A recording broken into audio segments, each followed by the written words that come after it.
నిజామాబాద్ జిల్లా డొంకేశ్వర్ మండలం చిన్నాయనం ఊరిలో ఓ భారీ చేప అందర్నీ షాక్ కి గురిచేసింది. ఎస్ఆర్ఎస్పీ బ్యాక్ వాటర్స్ లో ఓ మత్స్యకారుడు వల వేస్తే అతని వలలో పడింది. ఏకంగా 34 కిలోల బరువున్న బొచ్చ చేప. ఊరిలో ఎప్పుడూ చూసే 5 నుండి 10 కిలోల బొచ్చెలు కాదు ఇది. పక్కా రేర్ క్యాచ్. ఇంత పెద్ద చేప ఇదే ఫస్ట్ టైం అంటూ ఆశ్చర్యపోతున్నారు ఊరి పెద్దల నుంచి చిన్నల దాకా. ఈ భారీ చేప మార్కెట్లో ఎంత ధర పలుకుతుందో చూడాలి మరి. ఈ బొచ్చ చేప ఆరోగ్యానికి కూడా ఓ బంపర్ హిట్టే. ఇందులో ఉన్న ఒమేగా-3 ఫ్యాటీ యాసిడ్స్ గుండె ఆరోగ్యాన్ని మెరుగుపరుస్తాయి. ప్రోటీన్లు అధికంగా ఉండటంతో శరీర బలానికి, పిల్లల ఎదుగుదలకు ఎంతో మంచిది. తక్కువ కొవ్వుతో రుచికరంగా, ఆరోగ్యకరంగా ఉండే ఈ చేప ఇప్పుడు ఊరి చెరువుల్లో మామూలుగా చూసే చేపలతో పోలిస్తే ఇది ఏకంగా ఓ ఫంక్షన్ స్పెషాలిటీ.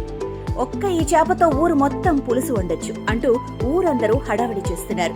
ఏది ఏమైనా ఊరి చెరువులో ఇలా ఒక్కసారిగా భారీ చేప పడితే ఏ ఊరిలోనైనా సందడి ఖాయం. Follow fishery news Telugu for more updates.